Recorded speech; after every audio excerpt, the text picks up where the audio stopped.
Yo, what is good, YouTube? Welcome back to another JC2K video. In today's video, I'm going to be talking about how to set screens with any player in NBA 2K. I am a My Team content creator. I'll be talking about how to do it in My Team specifically, but this is a video that can help anybody playing 2K, not just My Team, in terms of how to get better at running your offense. It allows you to be more creative offensively, especially when you're playing online, and this is something that's helpful in any team control mode. My Team, Play Now, anything else that you are controlling all 5 players. This can be a really useful tool to attack mismatches and create space and run your offense properly, no matter what you have on the court. So before we hop into it, if you haven't already, make sure you hit that subscribe button. Help me push towards the 50,000 subscriber mark on the channel. I upload every single day, multiple videos a day. I would really appreciate it if y'all do subscribe.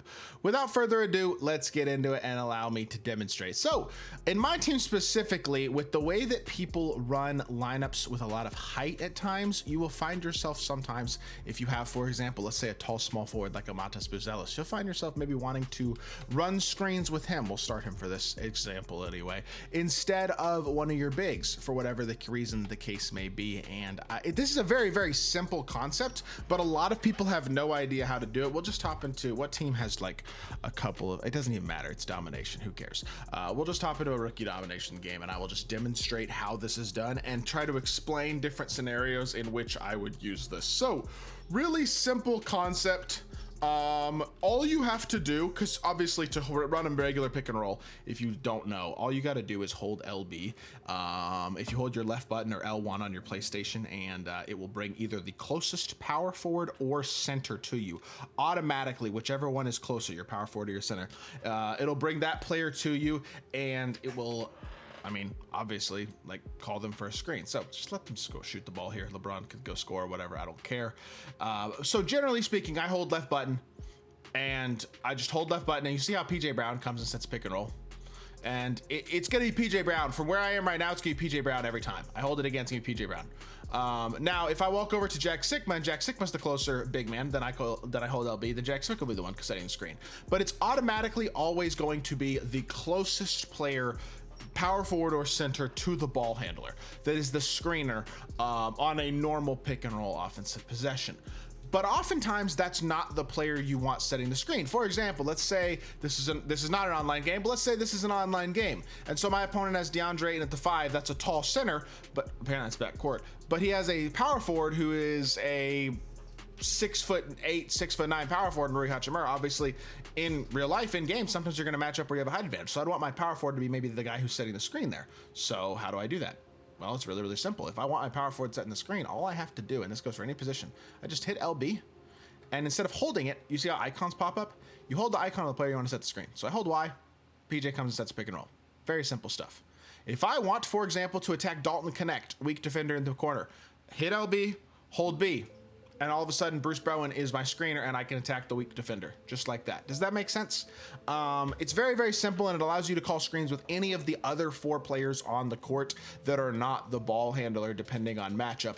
And there are a lot of situations in which that can be a truly extremely useful thing to, again, attack mismatches. For example, if you're bringing the ball up in transition and somebody has their 6'4" point guard on your 6'10" small forward, Matas Buzelis, you call him for a pick and roll, you slip the screen, you got a size advantage, you get yourself a layup. Easy money. Stuff like that can be really nice. Now, we could also talk in this video about some other effective ways to use screens and different little tips and tricks that people don't know about screening. And if you are newer to 2K, you may not know that you can flip the pick and roll to a pick and fade. So if you hold for a screen regularly and then you hit RB, you see where it says and RB roll. If I hit RB, it switches to fade. If I hit RB like that, it switches to, I can't speak. It'll switch it back to roll, back to fade. You see how that is? And so you can basically pick how they run the screens just like that by hitting RB as you're calling for the screen. You can do the same thing when you're calling for a screen with any position. It doesn't have to be with your power forward or center. I can hit my LB, hold Y, and have him set the screen, then hit an RB and switch into a fade, switch into a roll, stuff like that. And so that can be really, really useful. Additionally, quick slipping a screen, another very useful tip that a lot of people don't know. I want Bruce Bowen to slip early. All I do is I hold LB again. After he's set in the screen, I tapped LB, I hit B, and then I hold LB again, and it releases him. It slips him early, and he is released instead of staying and setting the screen until I, as the ball handler, use the screen, or at least attempt to use the screen. It releases the screener early. When you hold LB again, it will automatically release the screener every single time. And you can do that on a pick and pop too, or release the screener on the pop earlier as well. I just think it's far more effective when you do it against a pick or with a pick and roll, because then it allows, especially if a defender is hedging high, the guy guarding the screener is hedging the screen high, allows you to slip behind them very easily, get a lot of free dunks, a lot of free buckets, a lot of stuff like that, which can be really, really nice. Now, yet another tip. If you see here, I call Domantas Buzelis as my screener.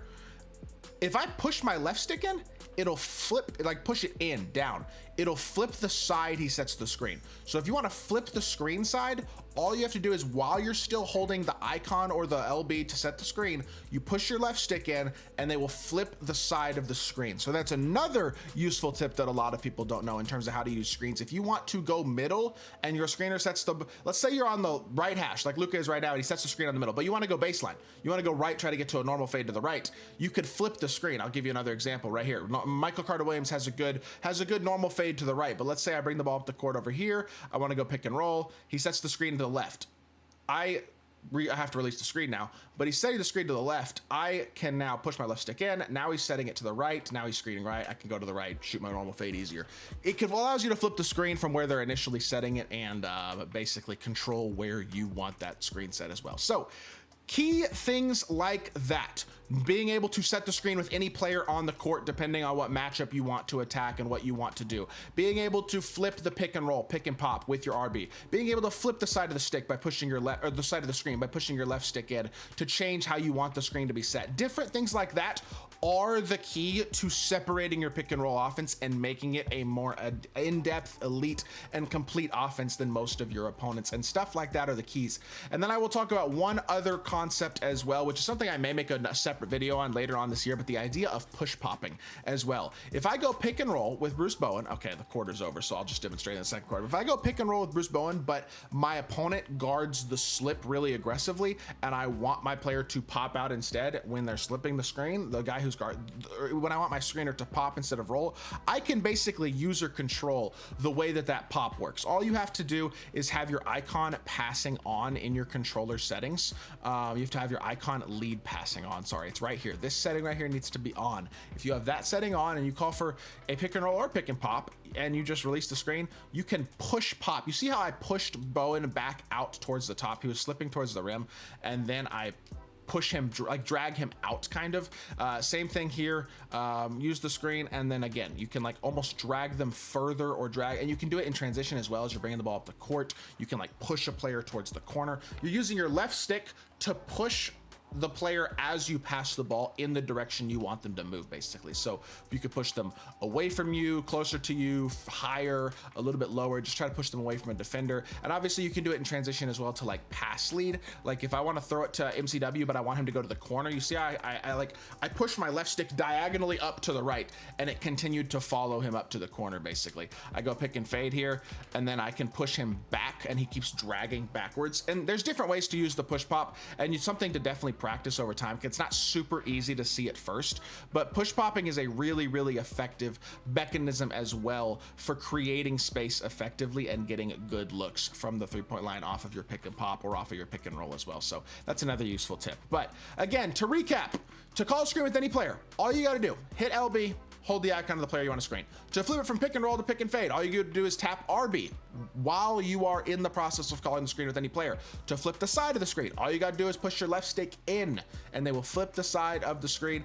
And then to release the screen, all you got to do is hit LB again, or hold LB again as they are screening, and they will slip or pop the screen. And then if you have icon lead passing on, you can use your left stick to push pop people in the direction that you want them to move as you're passing the ball. It's icon lead passing for a reason. It's like a pass lead Madden, for example. So hopefully those tips all make sense. That's a lot of basic stuff in terms of how to effectively run the pick and roll. I hope this video is legitimately helpful to a lot of y'all. And if so, make sure you hit that like button, leave a comment, and subscribe. I'll be back with more 2K content very, very soon. I appreciate y'all. Peace.